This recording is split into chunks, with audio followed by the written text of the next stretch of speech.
하나님 말씀 보겠습니다. 신약성경 마태복음 4장 1절에서 11절 말씀입니다. 신약성경 4페이지 마태복음 4장 1절에서 11절 한 절씩 교독합니다. 제가 1절 시작합니다.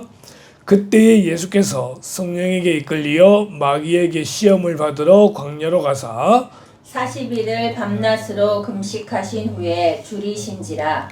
시험하는 자가 예수께 나와서 이르되 내가 만일 하나님의 아들이거든 명하여 이 돌들로 떡덩이가 되게 하라. 예수께서 대답하여 이르시되 기록되었으되 사람이 떡으로만 살 것이 아니요 하나님의 입으로부터 나오는 모든 말씀으로 살 것이라 하였느니라 하시니, 이에 마귀가 예수를 거룩한 성으로 데려다가 성전 꼭대기에 세우고 이르되 내가 만일 하나님의 아들이거든 뛰어내리라. 기록되었으되 그가 너를 위하여 그의 사자들을 명하시리니 그들이 손으로 너를 받들어 발이 돌에 부딪히지 않게 하리로다 하였느니라. 예수께서 이르시되 또 기록되었으되 주 너희 하나님을 시험하지 말라 하였느니라 하시니, 마귀가 또 그를 데리고 지극히 높은 산으로 가서 천하만국과 그의 영광을 보여 이르되 만일 내게 엎드려 경배하면 이 모든 것을 내게 주리라. 이에 예수께서 말씀하시되 사탄아 물러가라. 기록되었으되 주 너희 하나님께 경배하고 다만 그를 섬기라 하였느니라. 같이 있습니다. 이에 마귀는 예수를 떠나고 천사들이 나와서 수종드니라. 아멘. 자, 오늘의 말씀입니다. 하나님의 성품, 분별입니다. 분별에 대해서 잠시 말씀을 나누겠습니다. 분별이 뭐냐? 분별이라는 것은요, 말, 행동, 자세 또는 어떤 상황을 지혜롭게 판단하는 것을 말합니다.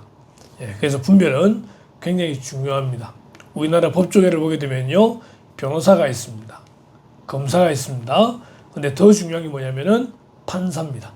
판사는 판단하는 역할이기 때문에 그렇습니다. 만약 판단이 잘못되어지게 되면은 괜히 누명을 쓰고 어려워지는 그런 경우가 생기기도 하더라는 거죠. 판단이 중요합니다. 이 판단이 바로 분별이라는 것입니다. 제대로 정확하게 판단하는 겁니다. 성품으로서의 분별을 보십시다. 어떤 상황이나 사람의 언행이 불분명할 때 지혜로운 분별이 중요합니다.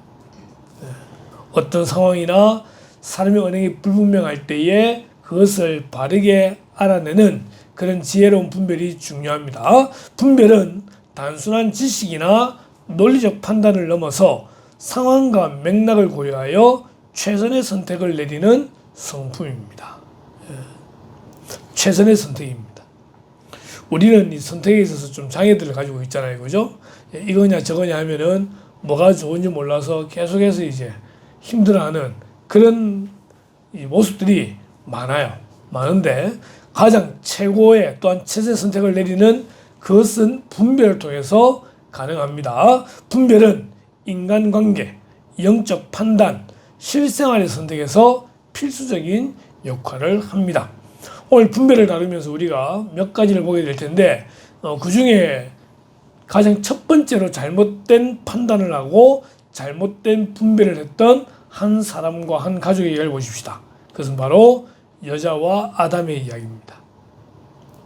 하나님이 이들이 주셨던 명령이 있습니다. 그런데 그 명령을 이들은 어기게 되는 거죠. 그건 잘못된 판단, 잘못된 분별 때문에 그렇습니다. 창세기 3장 1절에 보니까요, 뱀은 여호와 하나님이 지으신 들짐승 중에 가장 간교하니라. 뱀이 여자에게 물어 이르되 하나님이 참으로 너희에게 동산 모든 나무의 열매는 먹지 말라 하시더냐. 자, 뱀에게 지금 마귀가 들어간 거예요. 그렇기 때문에 뱀이지만 마귀입니다. 첫 번째로 이 존재를 분명히 알고 있었어야 된다는 겁니다. 그게 분별이죠. 그런데 뱀이 여자에게 묻습니다. 하나님이 참으로, 진짜로, 정말로, 그러면서 괜히 마음에 거짓된 무엇인가 있을 것처럼 이야기를 합니다.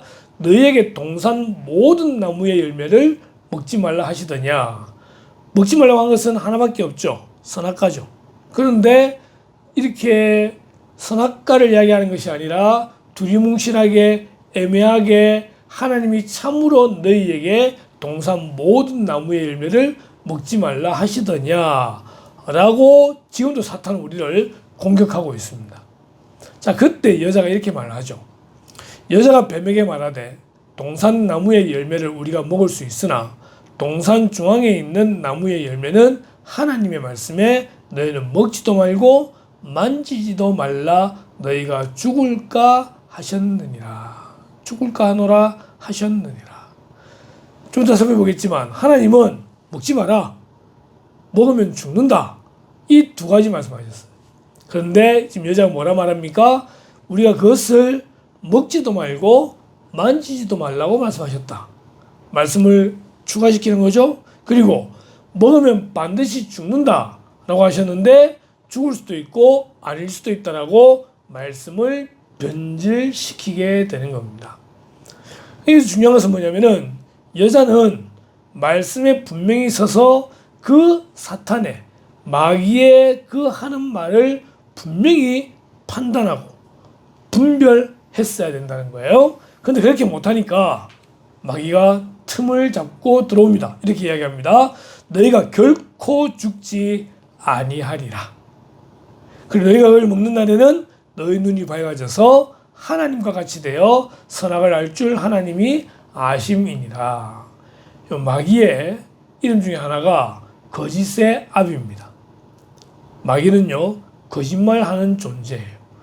그 거짓을 통해서 하나님과 우리 사이를 갈라놓는 게 마귀의 역할입니다. 그래서 이제 이렇게 이야기하죠.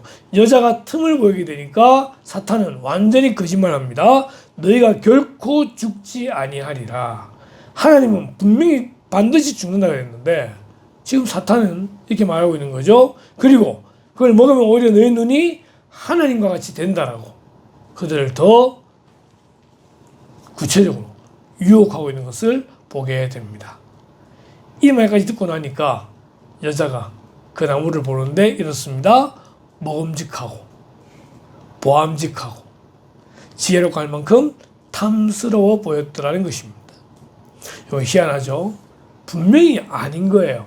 그래서 쳐다보지도 않았는데 어느 날 유혹을 받으면은 그 쳐다보지도 않았던 것이 너무 달콤해 보이는 거예요. 너무 달콤해 보여요. 그래서 거기에 빠져들게 되는 거죠. 하나님 먹지 마라 라고 했는데 사탄의 말에 꼬드겨서 제대로 판단하지 못했을 때 하나님의 말씀을 제대로 마음속에 각인하지 못했을 때에 그 하나님의 금령이 이제는 자기들의 유혹을 하는 도구로 바뀌게 되더라는 겁니다. 먹음직스럽고 보암직스럽고 지혜롭게 할 만큼 탐스러워 보였다는 거죠. 그래서 그 여자가 열매를 따먹고 자기와 함께는 남편에게도 주었을 때 그도 먹게 되었다는 것입니다. 혹자는 이렇게 이야기합니다.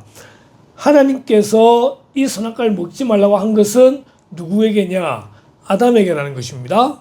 그리고 아담에게 그걸 정확하게 말씀하신 다음에 하와를 만드셨대요. 여자를 만드셨대요.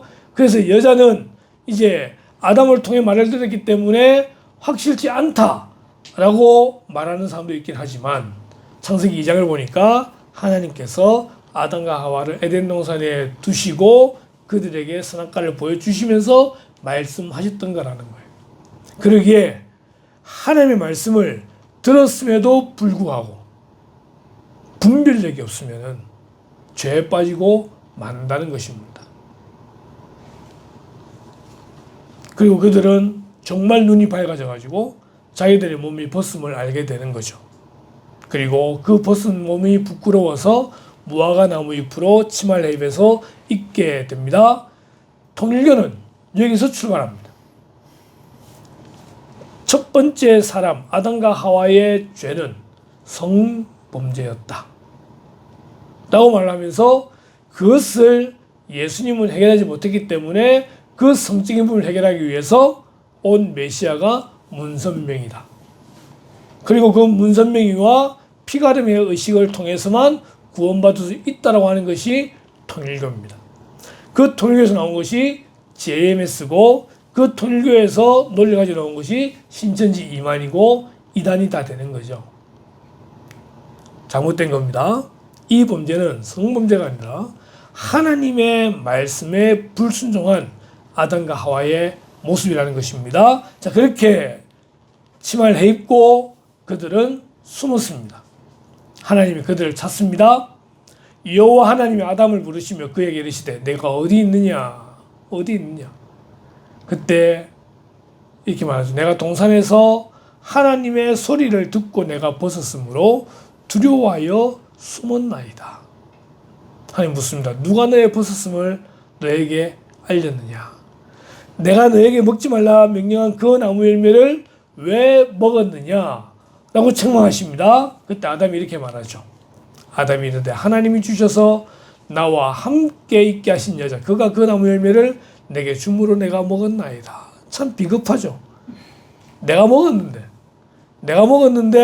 왜 네가 그걸 먹었는데 하니까 하나님이 만들어주신 저 여자가 그 책임을 누구에게 돌리는 겁니까? 하나님께 돌리고 있는 거예요. 하나님께. 그 여자가 주어서 내가 먹었습니다. 다시 하여 묻습니다. 네가 어찌하여 이렇게 하였느냐? 여자가 이르되 뱀이 나를 깨물어 내가 먹었나이다. 자기가 먹은 거예요. 지금 하나님은 네가 어찌하여 이렇게 하였느냐? 아담에게 또 여자에게 물으신 이유는 뭐냐면은 네가 잘못 판단했다는 거예요. 결국적으로는 자기가 먹은 거잖아요. 잘못 판단하고 잘못 분별해서 그것을 먹었다는 것을 지금 하나님은 책망하고 계시더라는 겁니다. 태초에 창조되었던 아담과 하와가 만약에 이때 바른 분별력을 가지고 선악과를 먹지 않았으면은 지금도 우리는 낙원에서 살고 있었겠죠. 그러나 잘못된 분별력으로 그들은 범죄하게 됩니다. 하나님이 말씀하셨습니다. 여호와 하나님이 그 사람에게 명하여 이르시되 동산 각종 나무의 열매는 내가 임의로 먹되 선악을 알게 하는 나무의 열매는 먹지 말라. 내가 먹는 날에는 반드시 죽으리라. 이게 하나님의 말씀이었다는 겁니다. 이 말씀을 바로 알고 마음에 새기고 그 말씀대로 살 때에 그 말씀이 바로 우리의 분별의 근거가 된다는 것입니다. 우리의 모든 판단의 근거는 뭐냐? 하나님의 말씀인 성경입니다. 우리 삶의 잣대가 뭐냐? 바로 하나님의 말씀입니다. 우리 그 말씀을 통해서 무엇이 옳은지 무엇이 잘못되었는지를 판단할 수 있어야 되는 겁니다. 그러기 위해서는 말씀을 알아야 되는 거죠. 말씀을 제대로 알아야 되는 거예요. 아담과 하와처럼 말씀을 적당히 알고 분명히 하나님은 먹지 마라 반드시 죽는다 그랬는데 뭐 만지지도 말라고 했고 먹으면 죽을 수 있다는 말을 하긴 하는데 그게 제대로 맞는지 모르겠다 이런 식으로 말씀에 혼란 느끼게 되면은 분별력이 사라지게 되고 그 사라진 분별로 우리는 죄를 짓게 되더라는 것입니다. 분별의 근거는요 하나님의 말씀입니다. 우린 그것을 오늘 본문인 예수님의 모습을 통해서 우리는 알게 됩니다. 4장은 마태복음 4장 이렇게 시작합니다. 그때 예수께서 성령에게 이끌려 마귀에게 시험을 받으러 광야로 가셨다는 겁니다. 광야는 여러 가지 의미가 있는데 예수님에게는요 기도의 장소인 동시에 시험받았던 장소입니다. 예수님은 세례 요한에게 세례를 받고 난 이후에 공생애를 시작하시면서 이 마귀에게 시험을 받게 되는데 시험을 받는데 누구에게 이끌려 가셨냐면은 성령에게 이끌려 가셨다는 거예요. 그러니까 예비된 코스더라는 거죠. 우리는요 때로는 어려운 일, 힘든 일에 부딪힐 수도 있습니다. 근데 그것이 우리의 잘못 때문에 그런 경우도 있기도 하지만 때로는 하나님께서 우리를 그것으로 밀어넣고 인도하시는 경우도 있더라는 것입니다. 하나님 우리를 그것에 밀어넣을 때는 반드시 이유가 있습니다. 다니엘을 보십시오. 사자굴에 빠집니다. 죽는 거죠. 그런데 오히려 그 일을 통해서 하나님의 영광을 나타내는 하나님의 계획이 있더라는 것입니다. 사자굴과 같이 그렇게 아주 정말 힘든 그러한 상황이라 할지라도 우리를 그곳에 인도하신 하나님의 뜻을 우리가 발견하게 되면은 오히려 전화위복이 되어지게 되고 오히려 그 일을 통해 하나님께 영광 돌리게 되더라는 것입니다. 예수님은 성령에 이끌려서 광야로 가셨습니다. 그리고 40일을 밤낮으로 금식하신 후에 줄이셨습니다. 모세도 40일이 나오고 예수님도 40일 나오지만 이것 때문에 40일 금식한다? 안 됩니다. 저는 말리고 싶습니다. 40일 금식하고 돌아가신 분들이 꽤 되시거든요. 40이라는 숫자가 중요한 의미가 있을지는 모르겠지만 성경에 나오는 그냥 그런 일이지 우리가 꼭 40일을 금식할 필요는 없는 거라는 거죠. 금식할 필요는 있습니다.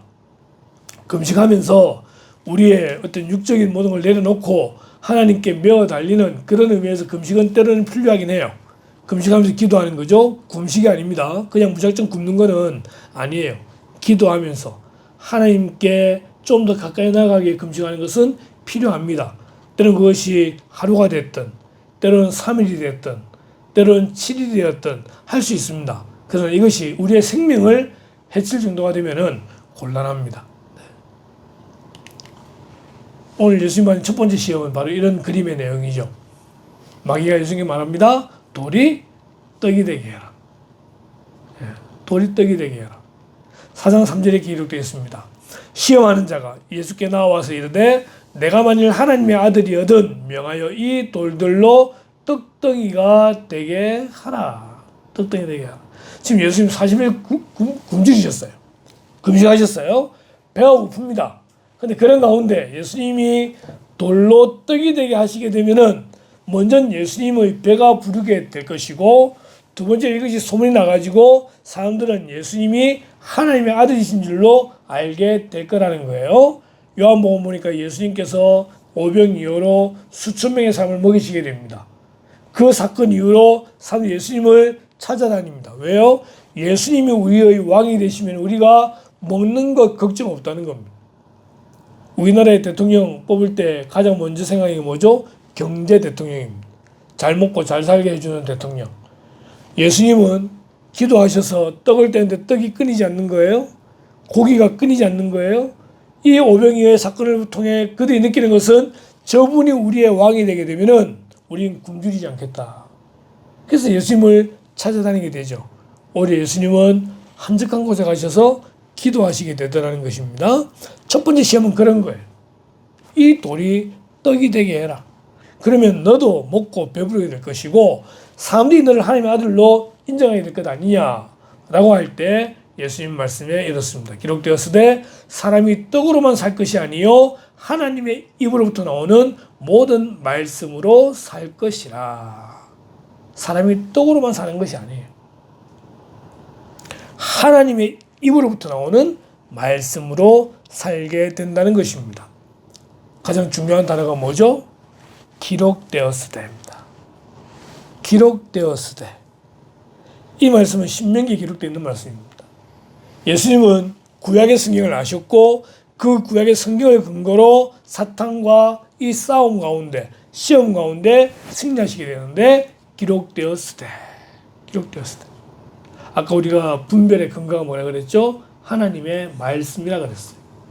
말씀을 제대로 할 때 우리는 바른 분별을 할 수 있습니다. 기록되었으되. 두 번째 시험입니다. 사탄이 예수님을 성전 꼭대기에 데리고 올라갑니다. 데리고 올라가가지고 뭐라 말합니까?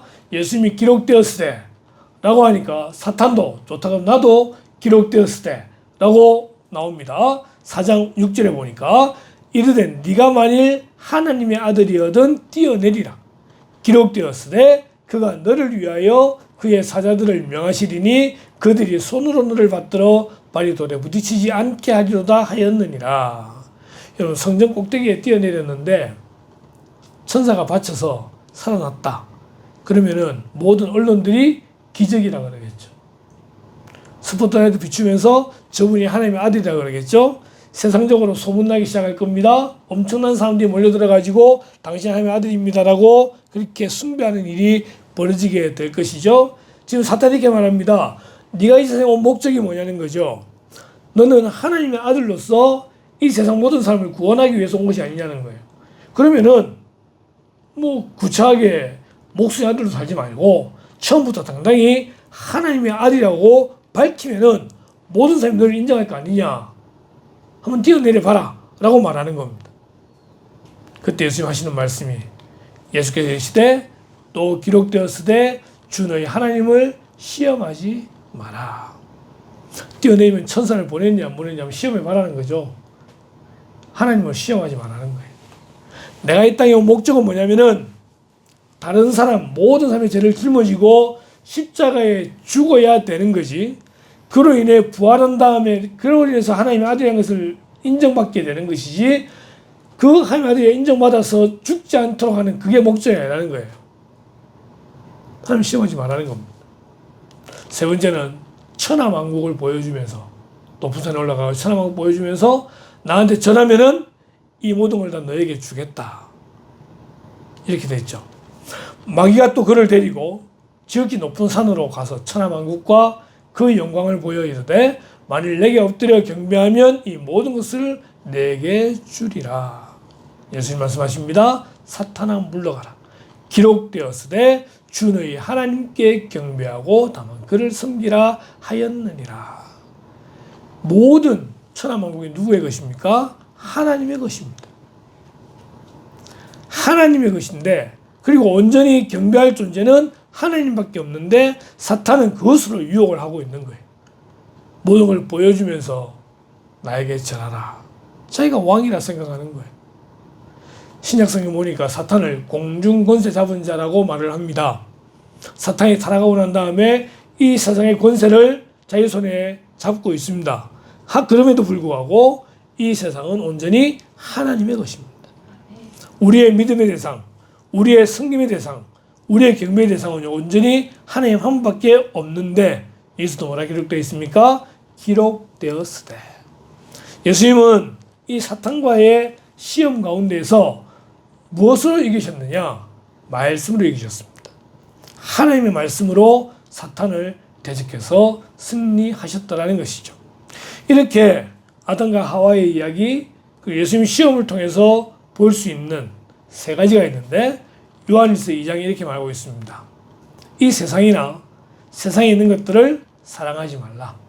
누구든지 세상을 사랑하면 아버지의 사랑이 그 안에 있지 아니하리라고 하면서 세상을 사랑하지 말라고 말합니다. 근데 그 세상이 뭐냐? 2장 16절 같이 읽습니다. 시작. 이는 세상에 있는 모든 것이 육신의 정욕과 안목의 정욕과 이생의 자랑이니 다 아버지께로부터 온 것이 아니요 세상으로부터 온 것이라. 아멘. 아버지께로부터 온 것이 아니요 세상으로부터 왔다는 거죠. 뭐가요?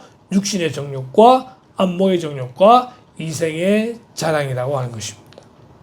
이것이 세상에 있는 모든 것입니다. 오늘 아담과 하와가 예수님 받으신 그 모든 시험들이 이 세 가지에 다 연결되어져 있고, 우리가 받는 모든 시험도 이 세 가지로 정의내릴 수 있습니다.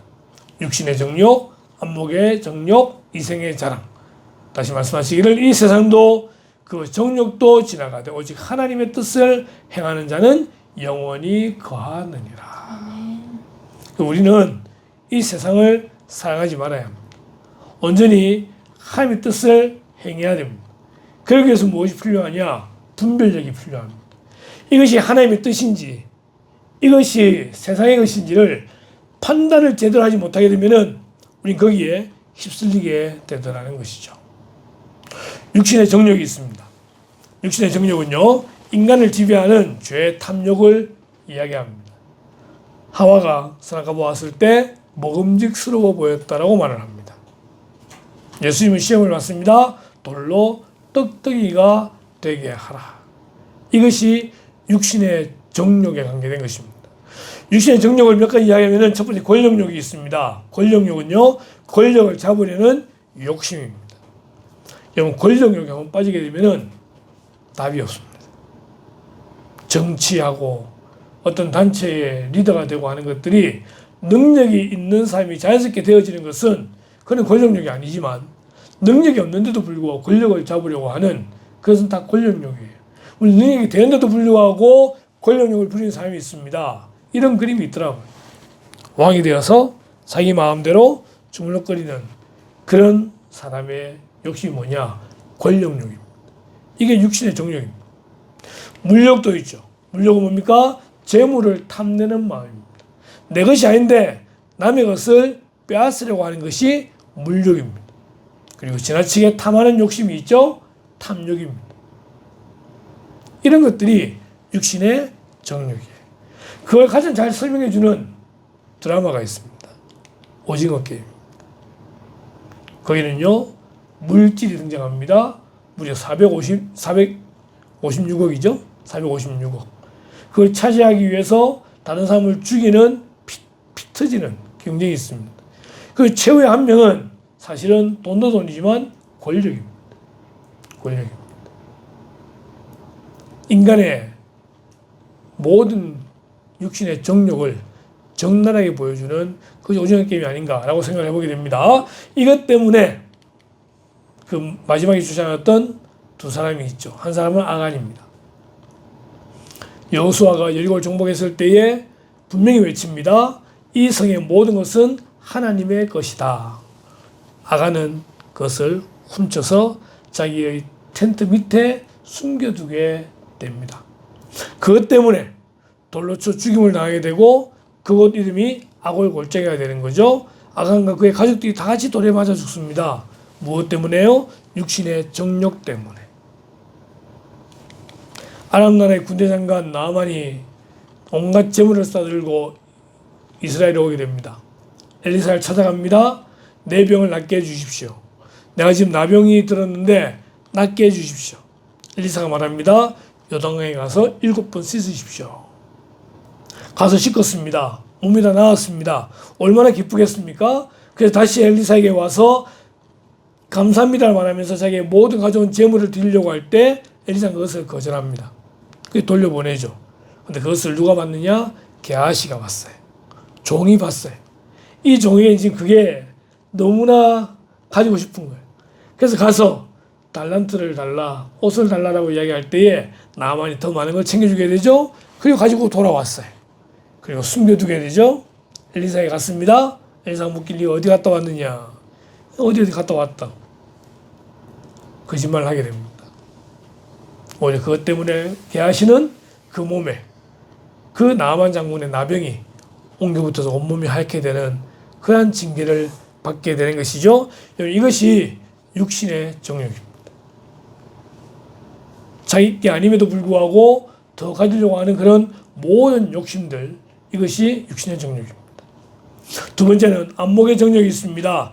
눈이 추구하는 탐욕과 색정을 우리는 안목의 정욕이라고 이야기합니다. 하와는 그걸 보았을 때 보암직했다라고 말합니다.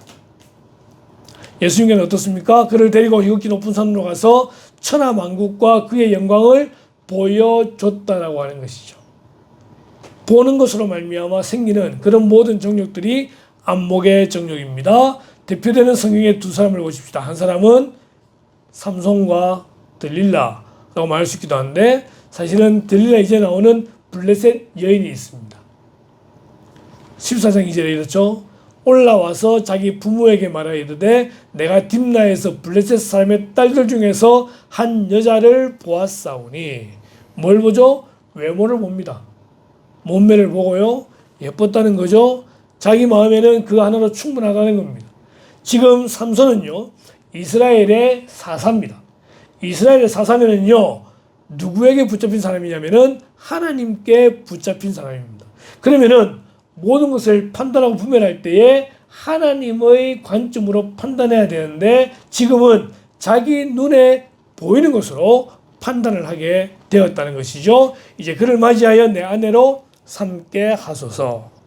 이 일 때문에 결국은 블레셋 사람을 죽이게 되고 나중에는 이 여자와 그 아버지가 불에 타 죽게 되는 이런 일이 생기게 됩니다. 보는 것이 전부 다가 아니라는 거예요. 또 한 명의 인물은 다윗입니다. 다윗이 옆집을 봤는데 한 여인이 목욕을 하고 있더라는 것입니다. 이것을 보았다는 거예요. 그래요. 볼 수 있어요. 그런데 계속 보면 안 되고요.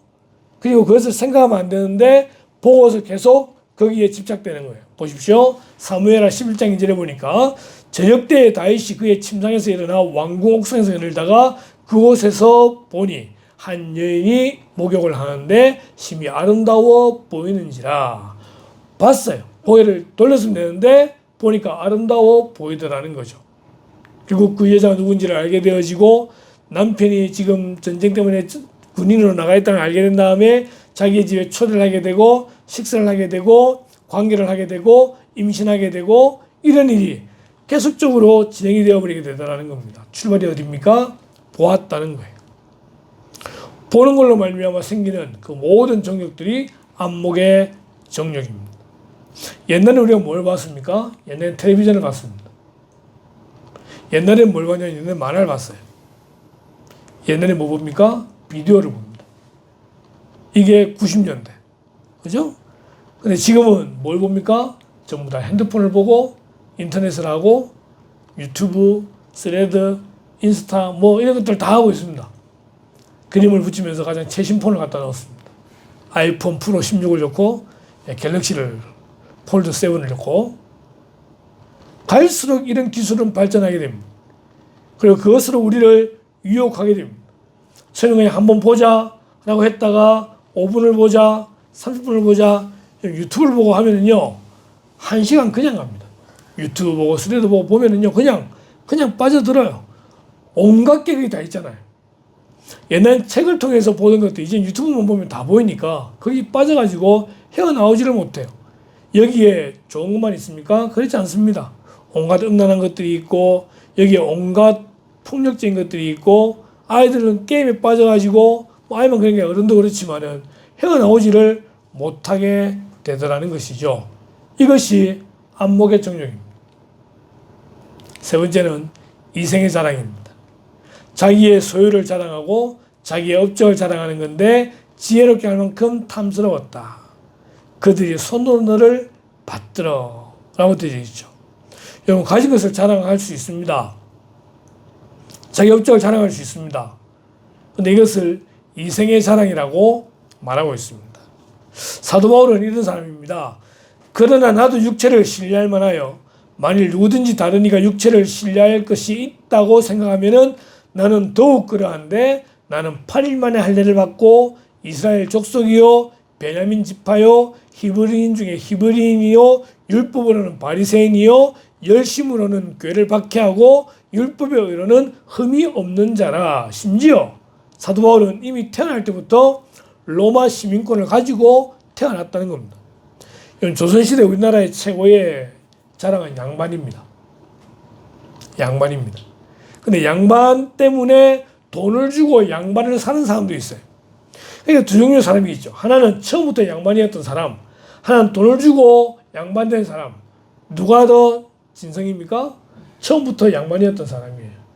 그러니까 돈을 주고 양반된 사람이 이 처음부터 양반된 사람 보면요 고개를 숙여요.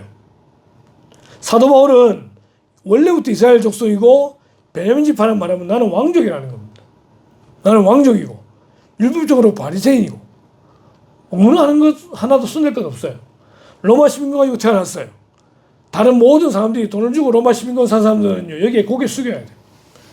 그런 자랑거리가 있음에도 불구하고 사도 바울은 자랑하지 않았다는 겁니다.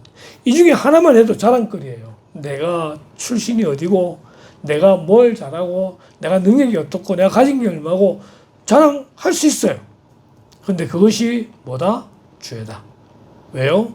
그 안에 하나님이 계시지 아니하고 나를 드러내는 것이기 때문에. 그래서 이런 자랑을 할 수 있는 부분에 있어서도 뭐하라? 판단해라. 분별해라. 그런 말을 할 장소인지 아닌지라는 거죠. 사도 바울이 이렇게 말합니다. 그러나 내가 나된 것은 하나님의 은혜로 된 것이니. 자기가 사도로서 대단한 능력자잖아요. 온 세계에 복음을 전하고 교회를 세우는 그런 예수님의 일생에 참여하지 않았지만 사도로 불린다는 건 정말 대단한 거예요. 그런데 자기가 내가 나된 것은 하나님의 은혜로 된 거다. 이게 이생의 자랑을 이길 수 있는 비결이에요. 내가 나된 것은 내가 잘나서가 아니고 내가 능력이 뛰어나서가 아니고 전적으로 하나님의 은혜로 된 것이다. 이걸 알고 있을 때 우리는 겸손할 수 있습니다. 이 세상을 사랑하지 말라고 말합니다. 이 세상은 뭐라고 했어요? 육신의 정욕과 안목의 정욕과 이생의 자랑으로 모든 것을 다 설명할 수 있습니다. 우리 육신을 위하여, 또는 권력을 위하여 눈에 보이는 것들 또는 자기 자랑하는 것들 이런 모든 것들이 다 세상을 사랑하는가 말할 때 우리는 이것을 이겨내어야 된다는 것입니다. 누구처럼요? 예수님처럼. 분별은 뭐냐? 분별은 말씀의 가치를 아는 것입니다. 말씀을 제대로 알고 말씀에 분명히 쓰여 있을 때 우리는 분별할 수 있습니다. 분별은요, 하나님이 지켜주심을 신뢰하는 것입니다. 때론 그 선택이 나에게 고난을 주고 어려움을 준다 할지라도 그 선택이 하나님의 선택이기에 우리는 하나님이 지켜줄 것을 믿고 신뢰하는 그런 분별을 해야 됩니다. 이 세상이 지금 얼마나 악합니까? 악한 가운데 선과 악을 선택하도록 만듭니다. 그런데 선을 선택하면은 그곳에는 핍박이 있고 괴로움이 있어요. 고난이 따라요. 악을 선택하면은 그곳에는 물질이 있고 쾌락이 있습니다. 우리는 하나님을 믿는 사람으로서 분별해서 선에 서는 사람이 되어야 합니다. 누가 지켜주십니까? 하나님이 지켜주십니다. 그것 때문에 죽게 된다 할지라도 영원한 천국을 약속받은 우리로서는 선택을 할 때 선을 선택해야 되는 것입니다. 이 분별은 결국적으로는 하나님의 영광을 추구하게 됩니다. 우리는 이 분별력을 위해서 첫 번째로 말씀에 바로 서야 합니다. 바른 분별력을 가지기 위해서는요, 말씀에 바로 서야 됩니다. 말씀을 읽고 말씀을 듣고 말씀에 바로 서야 됩니다. 그런데 이 말씀이 선포하는 자들에 의해서 말씀이 제대로 선포되지 아니하고 온갖 다른 모습으로 말씀이 선포된다고 할 때 그 가운데서 바른 말씀을 찾는 게 정말 힘듭니다. 유튜브에 엄청나게 많은 말씀이 홍수 속에 살아갑니다. 말씀에 홍수라고 말합니다. 홍수 때 뭐가 없는지 아세요? 진짜 마실 물이 없어요. 홍수로 인해서 모든 썩은 물은 넘치는데 그 가운데 진짜 생수가 보이지 않는 거예요. 지금 시대가 그런 시대입니다. 홍수처럼 썩은 물은 많은데 썩은 설교는 많은데 그 중에 진짜 설교 찾기가 어렵다는 거예요. 그래서 우리는 바른 분별력을 가지기 위해서 뭐 해야 합니까? 항상 기도해야 합니다. 기도하는 가운데 성경으로 성경을 푸는 바른 말씀을 듣고 그 말씀을 마음에 새기는 성도가 되어야 됩니다. 그리고 기도하는 가운데 성령의 이끄심에 민감하게 반응을 해야 합니다. 그렇게 할 때 우리는 이 세상 가운데 악에 빠지지 않고 바르게 설 수가 있습니다. 오늘의 말씀 같이 읽습니다. 시작. 너희로 지극히 선한 것을 분별하며 또 진실하여 허물 없이 그리스도의 날까지 이루고. 아멘. 허물 없이 살 수는 없는 것 같아요. 그러나 우리는 그렇게 살기 위해 최선을 다해야 되는데 그렇게 하기 위해서 선한 것을 분별하라 말합니다. 분별하고 말씀대로 순종할 때 언제까지요? 그리스도의 날까지. 하나는 주님 재림하시는 그날까지고 하나는 우리의 죽을 날까지입니다. 하늘 우러러 한 점 부끄럼 없는 그런 삶을 우리는 살도록 최선을 다해야 될 줄로 아는 것입니다. 하나님의 성품, 분별.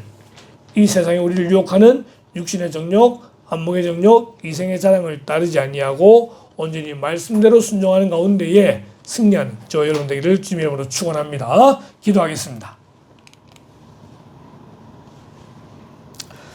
사랑의 하나님 아버지 감사드립니다.